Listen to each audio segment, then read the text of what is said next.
Hey, good evening, everyone, and welcome to another edition of Let's Talk About It. This is Susan Johnson, and I'm here with my co-host, Dennis O'Brien, and we got a great guest for you this evening.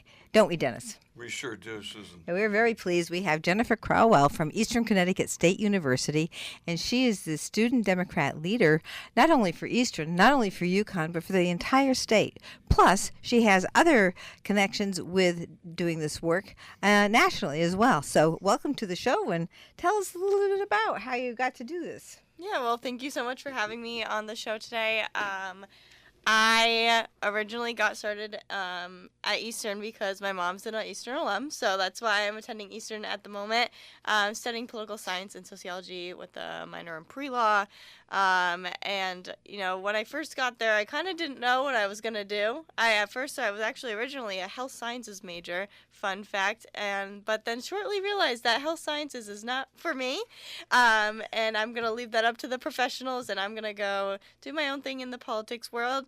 I shortly found out I found a great group of people there, a lot of great students who are already interested in politics. One special person that I found was Grace Carlos. She helped me kind of get involved and actually start the College Democrats chapter that is at Eastern now. It kind of died down a little bit in between the elections, but we're glad that we got it ramped back up for 2022 in the gubernatorial race, and now again for the presidential. So, it started off by a kind of a request from the governor, I would say, but he wanted to make sure there was a College Democrat student organization there at Eastern. We had our great first opening event with him, and everyone on the ballot that was there that year. It was a great event. A lot of students came out. Great first event just to kind of get our names out there, but also make sure that we got Democrats up and down the ballot elected. And then after that, I shortly got into College Democrats of Connecticut. You know, College Democrats of Connecticut did exist before, but now it died again because of COVID. So trying to get that back up again. A group of students from various schools across Eastern, we got together and started meeting and building back Connecticut where it is today. You know, this was our first year for College Democrats of Connecticut to do endorsements. So we're still accepting endorsements. So if you're running for office out there and you need an endorsement from College Democrats, let us know. We have a Instagram, a website. There's ways to find us out there. So that's something you need, but. So yeah, we did our first round of endorsements for state representatives and state senators this year. Obviously, endorsing Vice President Kamala Harris and Tim Walz for the highest office. We got great Senator Chris Murphy up for election this year. We have, and at least in my district, we have Representative Joe Courtney, and then also across the state we have Representative Johanna Hayes. So. It's been great getting involved in College Democrats. We're having a lot of events this year for Eastern students, not only just to get them out and involved, but also having some really great speakers, hopefully like yourself, Susan. Okay, I'll be there. So yeah. Dennis, you can come too, don't worry. We won't leave him out, No, he's got to come and talk. Voice He of loves to talk. experience here. But, sometimes the younger people don't want to listen to somebody my age. Oh, but, now. I have a lot to say. Yes, you do. Anyway, I have a question. Okay. I don't want to break in, Susan, but I hate to do yes, that. you do. I looked up I always prepare for these shows, and even though I know Jennifer quite well, Jennifer is also, I'm proud to say, a member of the Windham Democratic Town Committee. And, I think that's terrific. She's been a very active member, and we need younger people involved in local politics, state politics, everywhere. The next generation, because, those of us who are older are not going to be around forever. And sometimes when we get older, we get slowed down a little bit. But Jennifer is a member of the Democratic Town Committee in Windham. You are also, based on what I read on the website for the State College Democrats, you are called Chief of Staff. That sounds really important. Yeah, so I want to say like maybe it was 3 years ago now. I was the chief of staff for College Democrats of America. That was an amazing experience. I was not elected in that position, but I was chosen to be in that appointed position. Now I'm actually serving in an elected position called National Council Chair. I've been doing that for the past year, I would say. We're wrapping up just on a year this August. So yes, over a year now. It was a position that came to me kind of in an interesting circumstance. I wasn't really going to plan on running, but then someone asked me, and I said, sure, I would love to get as involved as I can in this position. So basically, that means I oversee all of the states for College Democrats. We have meetings monthly. We have great speakers. We actually hosted Representative Joe Courtney once. That was an amazing talk, and we have speakers from all over the country. Not too long ago we had Representative Maxwell Frost, who is a great Gen Z representative in the Congress, and we have. It was just an amazing experience, and I love College Democrats of America and all the work they do for our states, and that's why I have such a great relationship with every single president in every state. It's always a great time over there. I didn't know about your involvement in College Democrats of America. Wow. Yes. Big league. That is great. I knew that she was going all over the country and doing this and going to Washington, D.C. and meeting. And so she has really been focused and interested. And so we are so happy that she's at Eastern Connecticut State University and she is a member of our Democratic Town Committee because she's also working on a campaign in the corner there. Are you? Yeah. Your campaign. You're someone who is working on a campaign, which is a fabulous thing as well. Yeah, I'm working for Renee LaPalme Waldron. She's in the 51st district. So that's Putnam, Thompson, and North Killingly. For anybody who doesn't know all the numbers that exist in the great state of Connecticut, but I was also honored to be her campaign manager for this legislative session. She's a great candidate. She has a lot of great experience. And, it's a great time to flip this seat. It's an open seat election, and we want to make sure that we get Democrats not only elected at the top of the ticket, but at the bottom of the ticket where it actually is going to matter most to folks. The bottom of the ticket is so important because that's where everything gets done. That's right. It's going to affect your day-to-day. As much as I love my Kamala Harris, my Tim Walz, they only affect me in such a way, but we want to make sure that we get to the bottom of the ticket, especially. I think your point is well taken. Yeah. On the other hand, presidential election can be very, very critically important. Yes, it can. Especially when you have candidates like you have right now.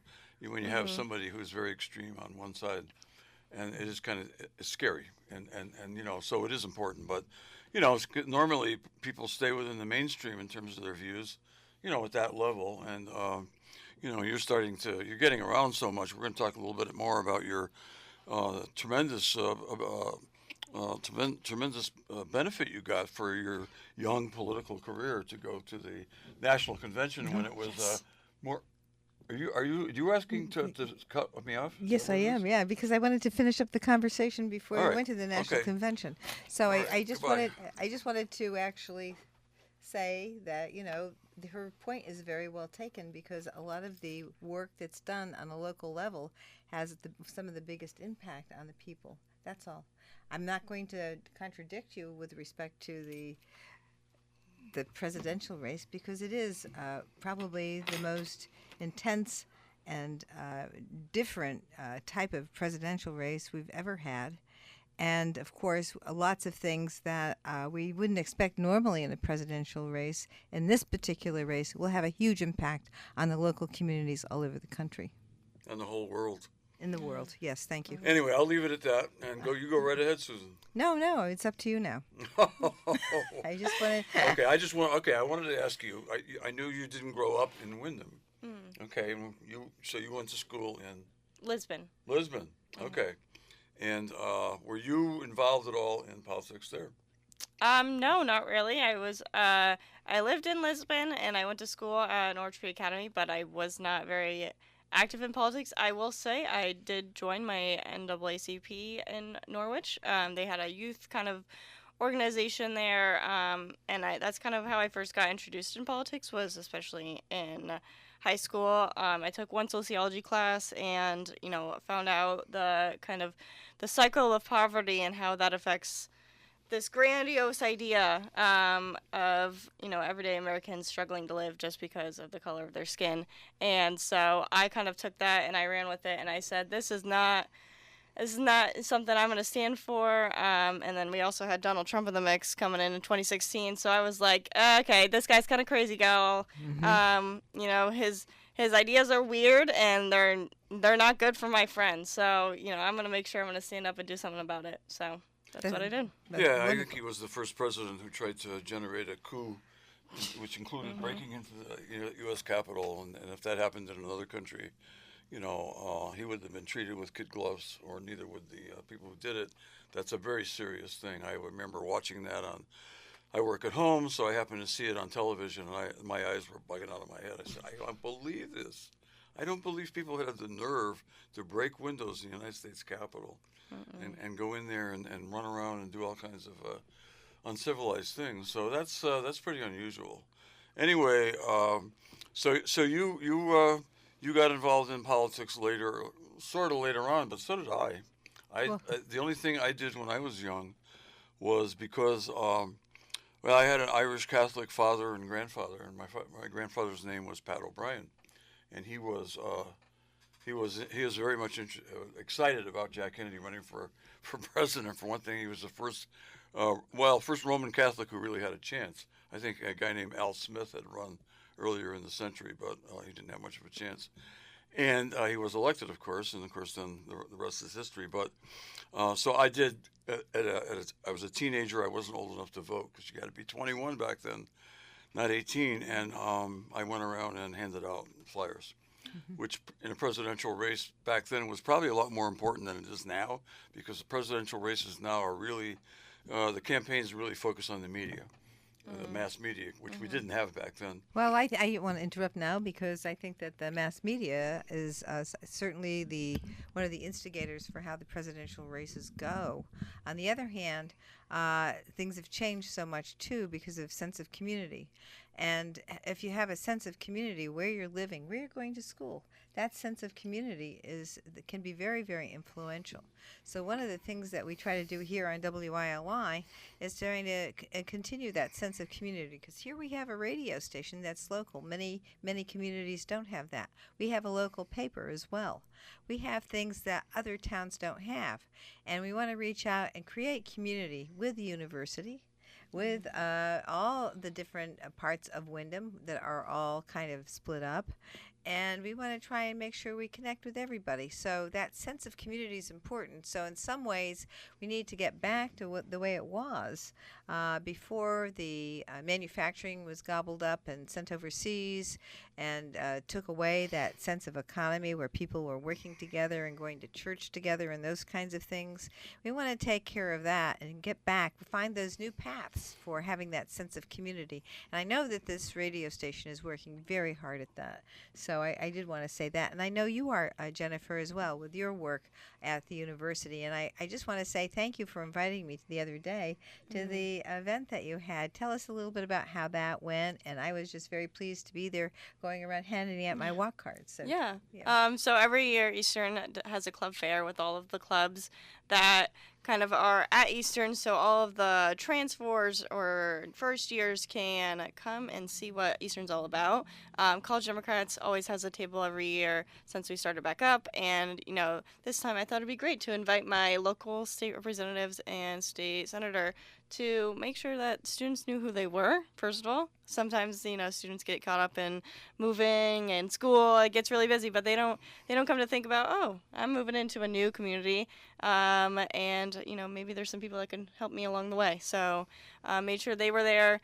They're both up for re-election this year, so make sure you go vote for go vote for Susan and go vote for May Flexer. Obviously, I'm very, very biased here. I appreciate that. So, and then we had other, walk cards like Joe Courtney's walk card and Senator Murphy's walk card. It was a great event. Got a lot of new signups for College Democrats at Eastern, and it was a great year because a lot of students are actually really interested in this election. It's the first election that I feel students have seen that's accessible to them. It's kind of, it's kind of fun. They're getting, their Brat Summer in, and, now we're going to go out and vote in November. Oh, tell us about Brat. Brat Summer? Brat Yes. Summer is an idea kind of constructed by Charlie XCX, who is a singer.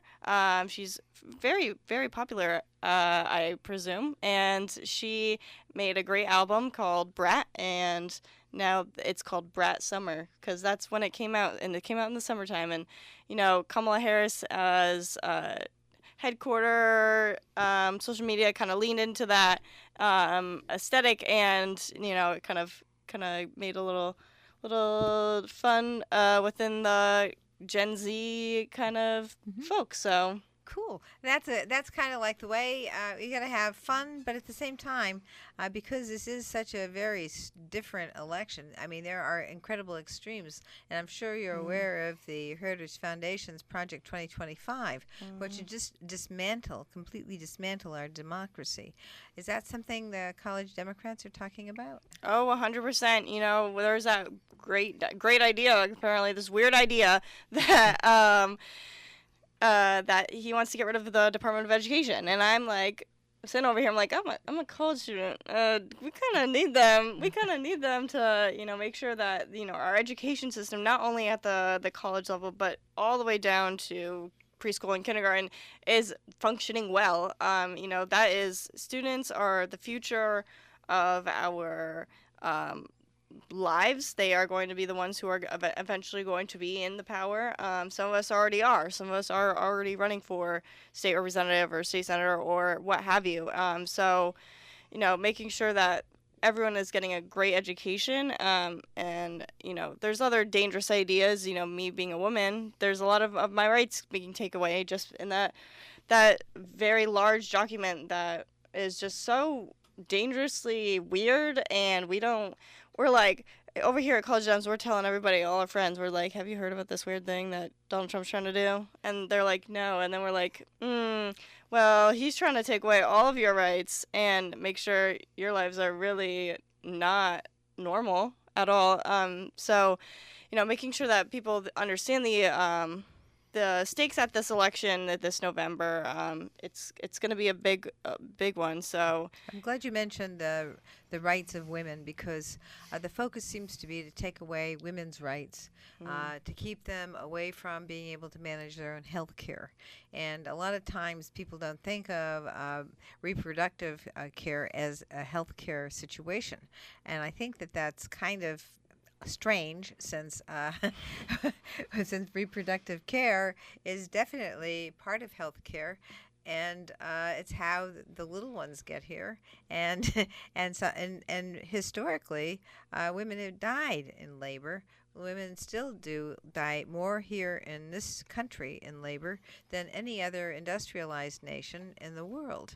So for us to try and take those rights away will really put women in a really horrible situation, as we've been learning about where those rights have been taken away in places like Texas and Alabama. Those southern red states have taken those rights away, and women have suffered horrible physiological impacts on their bodies. They've lost their babies or the right to be able to reproduce again, because the health care that they got was so limited that they lost their reproductive rights, even though they wanted to have another child. So it is a very, very dangerous situation for women. We'll lose more women's lives. Agreed. So it's and it's not just that women would be focused on this. Their spouses, their children, males are focused on this as well. They don't want this to happen to their wives, or or kids don't want this to happen to their moms if they're about to get a brother or sister. It's a really scary situation. It's been created by Donald Trump and his appointments to the United States Supreme Court, saying that it should go back to the states, and the states are not taking good care of the people in those circumstances. A state like Connecticut is. We've got some very excellent laws here, and we are looking at making sure that we maintain those laws. So you want to make sure that that kind of thing doesn't occur in Connecticut. But there are other things, too, where we will be losing our rights in terms of voting, which has already been allowed by the United States Supreme Court. Voting rights for people have been very, very limited. It used to be where they would have to oversee the changes in voting places and that kind of thing. If a state actually did those changes, or reapportionment changes, and that was taken out of the Civil Rights Act by Justice Roberts back in 2014. So that is another problem that will be enforced and will be taken all over the country. Voting rights will be even more severely limited in all over the country and all over all the states. Yeah. Yeah. So, that's why I kind of want to reiterate why this election is just so important. We're even seeing that happening now. A lot of red states, especially, there you have to make sure your voter registration is still there. They are taking away people's voter registration. So, make sure your voter registration is all set and all good to go, even though, tell your friends. I know we live in a great state called Connecticut, and they aren't really doing that type of thing around here. But, if you have any friends in, Texas, Tennessee, Alabama, any of those very red states, make sure that they're registered to vote and that they're good to go when it comes to Election Day. All of those online voter registration dates are coming up, so, make sure you check on your friends and make sure that they're registered to vote and they know what's at stake at this election. So that's very important for your position at the college and for all the college students, because they come here from some of the red states to learn. And so I met some of the people from Georgia and some other southern states that were at Eastern Connecticut State University when I was at your event.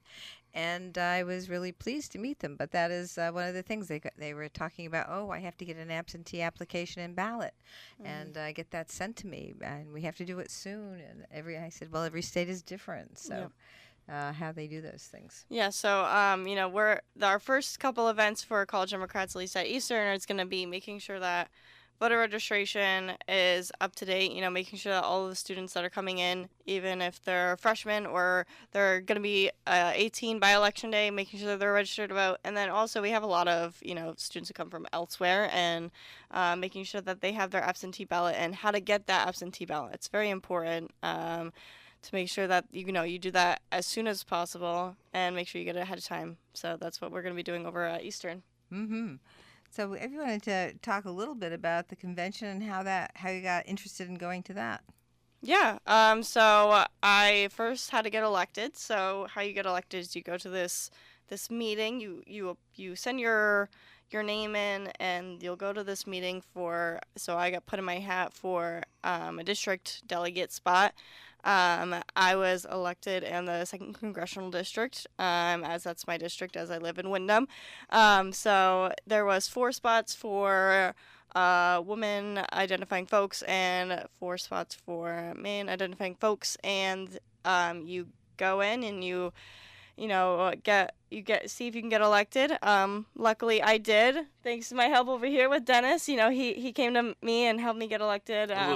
A little, yeah. No, he was great. He smoothed me up with all his friends that he knew and made sure that I got the votes that I needed. Old timers. Yeah. So it was a great that was a great time. We had pizza there. So I was delighted. If there's food there. I was so delighted that you won, because I thought it's your first time trying that, and I know a lot of people that have tried that and have failed, and it's just not that easy. And one thing that I wanted to say about being involved in politics today as a person who works on elections, a person who works on educating voters and whatnot, there's fewer and fewer of them as time goes by, because a lot of it involves volunteer work. And in this day and age, where people are so busy just trying to get their educations, or trades, trying to earn a living, people can't find time for it. And if you those of us who are willing to spend the time, I found this out when I started spending a lot of time on it, and I was a lot older than you are now when I did. I was in my early 40s, but when I did, I realized that somebody who had the energy and the understanding. I was a political science major, just like you, although there was an awful lot I didn't learn in school about politics the way it really works. And you can really make a difference in a big way by getting involved in political advocacy. And so you know that by now, but I'm just telling our listeners that it is something that young folks today and it's always been this way, but I didn't know it until I got older. And Susan and I both got involved around the same time, and I had no idea how effective that we could be by working hard and getting to know a lot of people. On top of that, it's fun. It's fun to meet all these wonderful people, and when you get to know people, most people are pretty nice. And you just have to get to know them. That's why I'm a big advocate for all kinds of integration of all kinds. I think people really need to sit down and talk and chat and just really realize that, hey, you're a lot like I am. You have the same struggles that I have. Everybody struggles. Life is not easy. It's wonderful, but it sure as heck isn't easy. But getting involved in politics, and it was so great pleasure to me, being as old as I am, to see somebody like you getting so involved at such a young age and doing it so well. I was delighted when you got voted to go to the convention.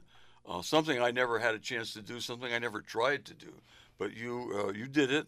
And we're going to come back after the break, and we're going to talk about your experiences, because I know I want to hear all about it, and I think our listeners will too. You went to Chicago. That's amazing. A big deal. Oh, yeah. This is Dennis O'Brien. I'm here with Susan Johnson and Jennifer Crowell, and we will be right back with Matt Rupar as well, our wonderful producer, right after these messages from our wonderful sponsors, especially the people from Gates. Thank you. Welcome back, everyone. This is Susan Johnson. I'm here with my co-host, Dennis O'Brien, and our very special guest this evening, Jennifer Crowell from Eastern Connecticut State University, who attended the Democratic National Convention this time. So we're about ready. We're on the verge to discuss your experience. Yes. Talk about it. We want to know what you did. What happened? Yeah. Step by step, day by day, hour by hour. Okay. You got it. Whatever you think what you think is important for our listeners to hear. Oh, yeah. And including us. Yeah. It was an amazing experience. I'm very thankful for the experience I was elected to do. I believe I represented my second congressional district very well. I got the honor to vote for Kamala Harris and Tim Walz as a delegate. It was a weird experience. When I was elected into this position, we presumed it was going to be President Joe Biden and Vice President Kamala Harris. But, Joe Biden decided to step down, and I want to thank him for his efforts. I think he did a great job as a president. The Inflation Reduction Act was a great piece of legislation that would only be there because of him, and he has dealt with so many issues and has been very successful at them. And so I just want to thank him for his efforts being president for his term, but I'm also thankful for his great sacrifice for our country and stepping down and letting Vice President Kamala Harris come and be the top of the ticket. And I think every student is going to say thank you to that, because, we are very excited for Vice President Kamala Harris. She has done great things not only in her vice presidency, but now I know she's going to do things great as if she's a president once she gets elected in November and then inaugurated in January. But back to the convention talk, there's a lot of great speakers there. First we heard from Joe Biden himself, had a great time there, and heard from Hillary Clinton as well. She's a great and amazing speaker, and we thank her for her way in 2016 when she ran against Donald Trump and unfortunately lost the electoral, not the popular. So let's keep that in mind, folks. But So yeah, it was. You want to focus just for a second on the Electoral College, because I think it's a really important thing to understand, and I think it gets passed over a lot of the time. That while the popular vote is incredibly important, and not to give up on going to vote just because of the Electoral College, the Electoral College is the ultimate decider in terms of once the popular vote is counted in the particular state. So it is really very, very important to get to the 270 Electoral College votes, but the only way we can do that is with the turnout. And so the other thing to keep in mind is I don't think the Republicans have won the popular vote for the last several elections. Even when they won the Electoral College, they didn't win the popular vote. And that is why the Supreme Court is such a lopsided court right now. So I just wanted to throw that in there. But your talk about we watched the convention too, right, Dennis? Parts of it. Yeah, and Yeah. we saw Joe Biden, and he did an excellent job with his speech. And I mean, the speeches were very, very compelling and great. But to be there in that atmosphere, tell us some more. Yeah. Every speaker was amazing, but also just kind of getting to know every student from across. We had a ton of college Democrats there. I want to say over 1,000 young Democrats, were elected to be delegates. We had there was trainings there. There was people we can connect with almost every day.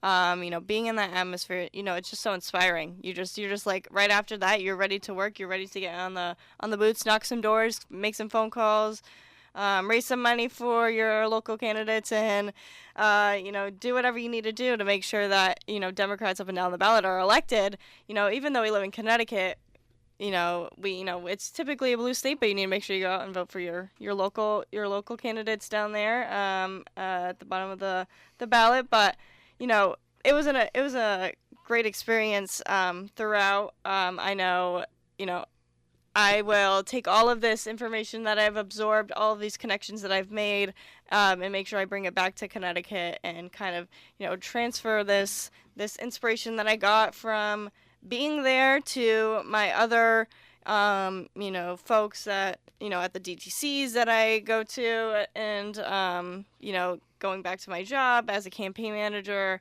and things like that. So, yeah. Yeah, that's great. And so tell us a little bit about, there had to be some before and after, like a breakfast, and sometimes there's convention talk at these breakfasts or the dinner or after the convention, some get-togethers. Tell us a little bit about those. Yeah. So, we have breakfast bright and early at 7 a.m. Got to get your credentials and things like that. But, and then you go to your day-to-day, which is going to be your kind of whatever's at your caucus meetings and things like that. We had some great caucus meetings. I went to Women's Caucus, went to Youth Caucus. Both times Tim Walz made an appearance, so that was an amazing, and the energy in there is just, when they come out and they start having these amazing speakers, you're just like, all right, I need to get up and I need to wave some signs. I need to wave my American flag. That was my favorite part, is when I'm in the convention arena and I'm waving that American flag. I felt the most patriotic in that moment I felt in my entire 20 years of life. So. That's great. Yeah, that's so fabulous, wonderful. It's I would imagine, never having been there, and although I did shake hands with President Clinton before he was elected, and then after. In fact, I came back to town that day and I told somebody that I had shook hands with President Clinton, and I was kind of starstruck by it. And the guy says to me, well, he says, what is that, the most important thing that's ever happened to you in your life? I said, well, you son of a gun. Wise guy. Some wise guy who just didn't, just being a wise guy. Yeah, no. And you know what? It was so cool. We were at the airport when he came in, and Susan. I was taking a picture. Yeah. So he comes in. So after he was elected, he came to Norwich, and so we were there at the airport down in Groton. Oh, yeah. And anyway, he was there, and I was taking a picture of him, and he was holding still, and then he turned around and looked at me. He said, "Did you get your picture?" Yeah. I thought that was so cool. Yeah, it was really cool. And then I was next to her and I shook hands with him, and he was, we saw him at NFA, and it wasn't not a large crowd. No. Leslie was Joe Courtney's campaign manager. No, it was Sam Gadenson. Sam Gadenson. I'm sorry, Sam Gadenson's Yeah. Congressman Gadenson's campaign manager at the time. Yeah. So we were lucky, and then when we went out, there was a big crowd outside that couldn't get in because you went to NFA. Yep. You know, it's Yeah. beautiful. But, Beautiful you know, it auditorium. can only accommodate so many people Yeah. or something Yeah. like that. So there were a lot of people outside, and we were right behind him when he walked outside. And when he walked outside, I mean, people were just swarming all over him, and you could see, you know, what an extrovert he is. He was just eating it up. I mean, he loved it, and they had Yep. his people had to pull him away because he would have done it all day. I mean, he just so loved it. And my feeling always has been, in order to be good at politics, although Richard Nixon wasn't like that, you have to be a little bit, at least, extroverted. It really helps if you really like being around people. And boy, did Clinton really like being around people. He was great. So that was exciting. I mean, and I don't know. Did you met Obama, right? Yes, I did. Yeah, when I chaired the Public Health Committee, it was during the horrible tragedy of Sandy Hook, and we had passed a number of pieces of legislation to limit the machine AR-15 type machine guns. We limited the number of bullets that you could have in a magazine to 10, and we limited who could buy them. We made sure they were registered. We took a look at the firearms panel that made when the police say you shouldn't have a permit, you can appeal. No, they only had people from the NRA on that thing before. We required that they also put psychiatrists and lawyers on there so that there would be, some more balanced observation about whether or not someone could have a gun permit. We also did the red letter type warning if somebody was a domestic violence person or something like that, they would have to go through more analysis before they could get the gun permit. In any event, Obama was so thankful for legislators that all over the country that did something after Sandy Hook, that horrible tragedy of Sandy Hook, that he invited us all down to meet him. And so, since I chaired the Public Health Committee, then I was just taken aback by meeting Obama. It's just something about meeting somebody who cares that much about the people, has worked so hard for the people, to be able to sit down and listen to his thoughts about what we need to do with, making sure people are safe, making sure our students are safe. And we just had a recent school shooting this last week in Georgia. So it's a horrible thing that we're allowing this country. We're the only country on earth that allows it.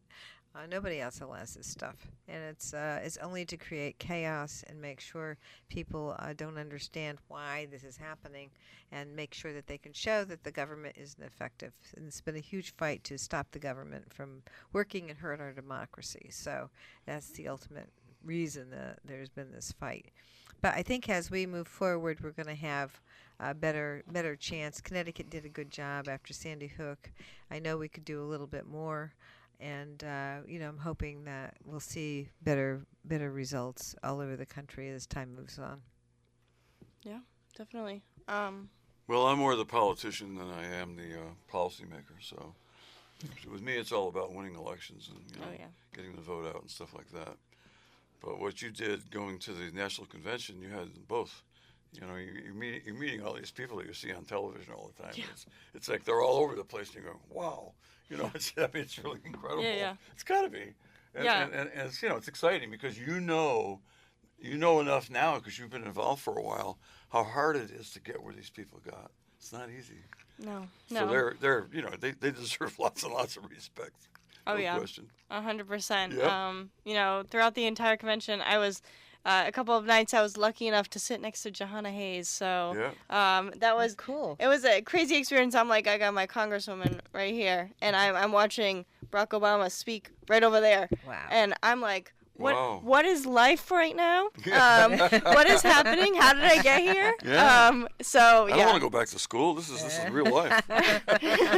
I know it was the week before school. So I'm like, I'm gonna tell everybody, what's the best thing you did over the summer? Oh well, Guess what? I went to the convention. Ah. So, yeah, and honestly, it's been a great experience, and also now I'm bringing that experience back, and I'm, writing. I wrote an article for they send out articles for things that students do over the summer, and I sent it to my department head, and he's looking it over, and we're gonna put that out to all the political science students, and then hopefully I'll get it in the newspaper for the school, and get that good to go, but.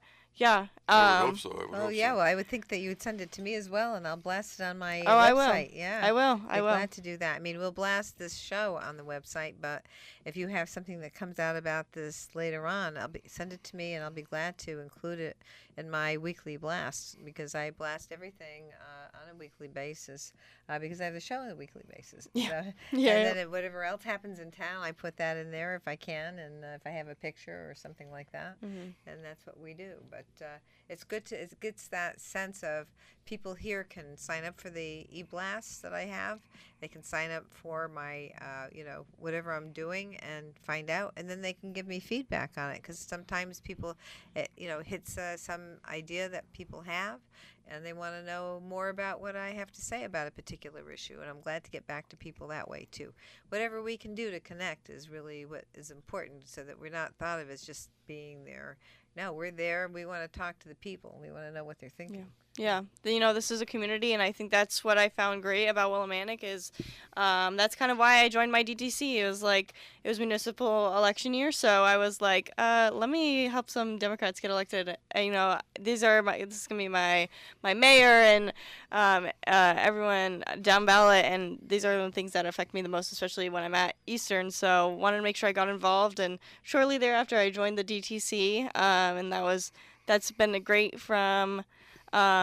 Every moment that we've had together. And yeah, it's important to get involved in your community, whether that, be joining a DTC or just knocking some doors, whatever, Right. whatever's works for you. And, we love having everybody. Yes, we do. We love to have people, and we love to connect with everyone. And I'm absolutely thrilled that we have this connection with you at Eastern Connecticut State University. This is, I think, the most connection we've had with the university since I went to college at Eastern Connecticut State University back in the day, but I wasn't really involved in politics. But anyway, I'll give you the last word. Okay. Go ahead. All right. Well, Okay. make sure you go out and vote. Make sure you join your local DTC, your local College Democrats, your local Young Democrats, whatever that might look like in your town. Make sure you check your voter registration. Make sure you go out to vote. Every Democrat down ballot is going to be very important this election.